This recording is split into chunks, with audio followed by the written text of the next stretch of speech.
Hey guys, thanks for tuning in to this Bosu ball core workout. I'm going to take you through 8 different exercises today, and we're going to be using the Bosu ball to get into those deep core muscles. We're going to be going over technique and how to perform these exercises correctly.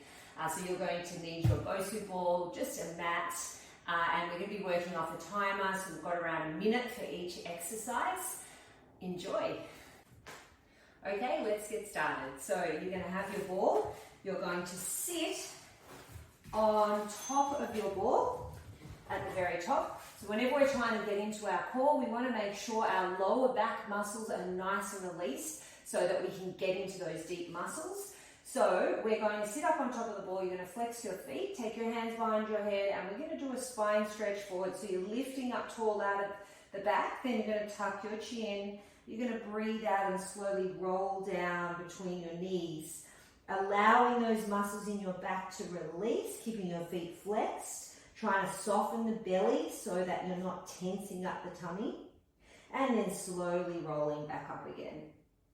When we have a tight lower back, it plays tug of war with our stomach, so we want to make sure it's nice and released so that we can get full benefit out of core work.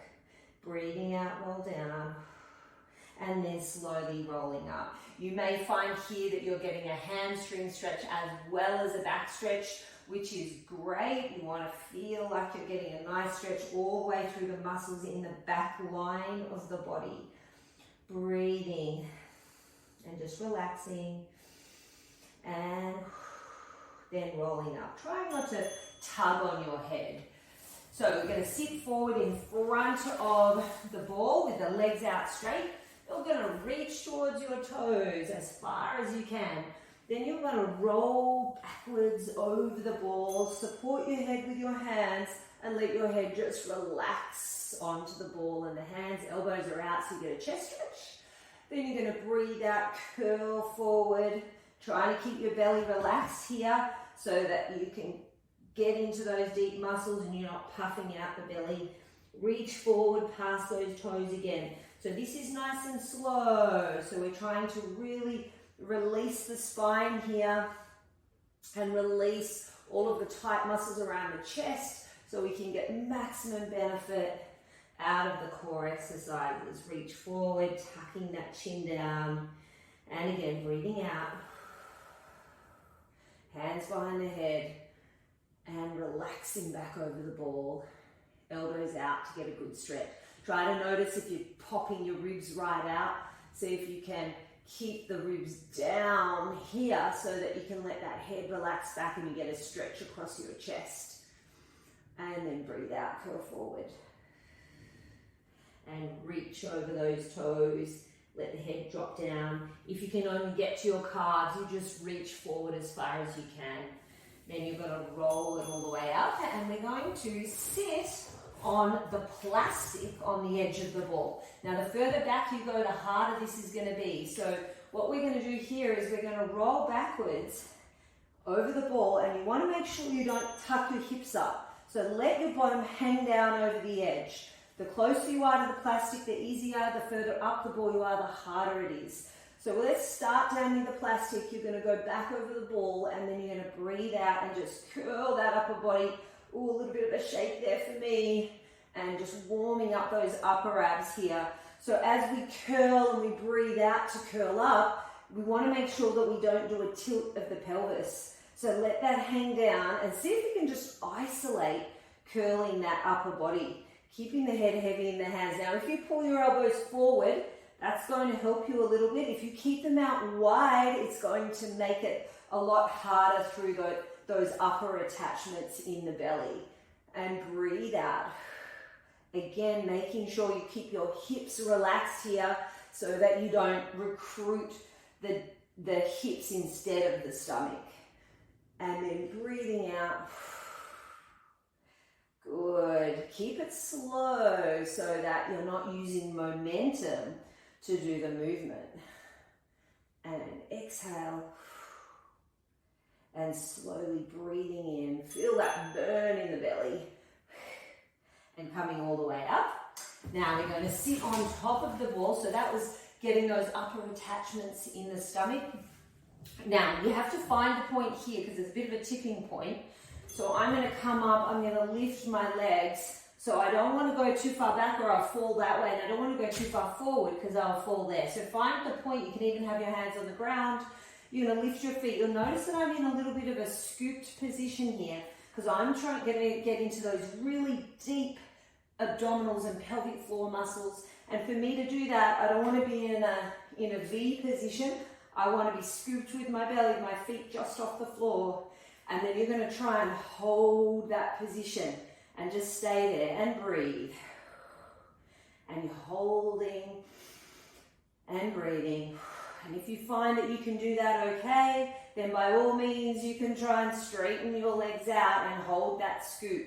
You might straighten for a little bit and then bend for a little bit and holding. You have 25 seconds left. So you breathe and see if you can relax your arms. If you find it's really tough for you to stay in that scooped position, just bring your hands to the floor and practice just holding that position in the scooped position there. So this is why we have to stretch out the back, because that pelvic floor fights with the lower back when it's weak. So we want to stretch out those muscles and then hold those deep core muscles and release. You should have felt a lot of work in those deep belly muscles and up in those upper abs that we just connected. Now we're going to push the ball forward a little bit and we're going to go into a plank position with our elbows on the ball. So from here, you're going to take it out into a plank. Now, with the plank, we're looking for weight in the big toes and the chest open. Now, the further back you are behind your elbows, the harder your plank is going to be. So you're going to open your chest. If you come forward over your elbows, that's going to give you more upper body support. So the better you are at this, the further back you take your body to really get into that anterior line of muscles. So right up in those upper abs. You're going to squeeze your legs together. So you want to feel the backs of your legs and your glutes working. You don't want to drop your hips too low or have them up too high. So you want to get into that nice lengthened position so it has a postural change. You're going to slowly raise one foot and then slowly raise the other. And you're just going to alternate lifting those feet up and down. That's it, breathing. Good. And up. You've got 10 more seconds.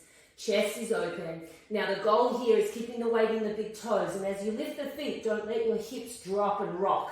You're trying to keep your body as steady as possible. Now, the next exercise is a side plank. We're going to have your top knee on top of, your bottom knee on top of the ball and your elbow on the ground. We're going to tuck the hips. You're pushing up out of that bottom elbow. You're tilting your hips under, squeezing, making sure you're not dropping down to the ground. So up, and then you're going to lift that top leg. Now, this is obviously the easiest version.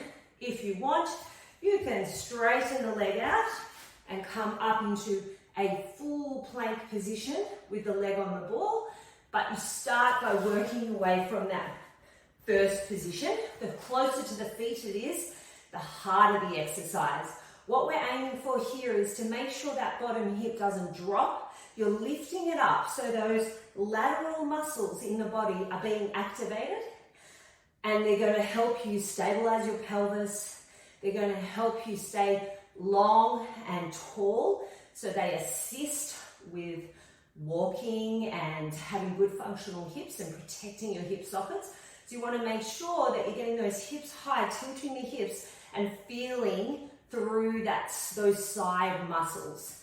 So from here, you just hold, and again, breathing and trying to stay as relaxed as possible. Good. Let's go to the other side. Okay, so we're going to come onto the elbow. That bottom knee is going to be on the ball. Again, if you want to stretch it out, you can. Trying to find your position. So generally when we're in this side position, what can happen is our hips can roll either too far forward or too far back like this. And then that changes how we work the muscles in the bottom hip. So what we want to do is stack ourselves correctly at the top. And in this exercise, you want to feel all the muscles down that bottom side working. So if you only feel your hip working, then you need to play with that position and roll either back a little bit or forward a little bit to feel. So for me, I need to roll my left hip back slightly. And when I do that, I start to feel my right glute really engaged. So I know for me that that is the right position to get my body into. And I hold it there. But it's different on the other side. So that's why it's important that you set yourself up correctly and you play with the position.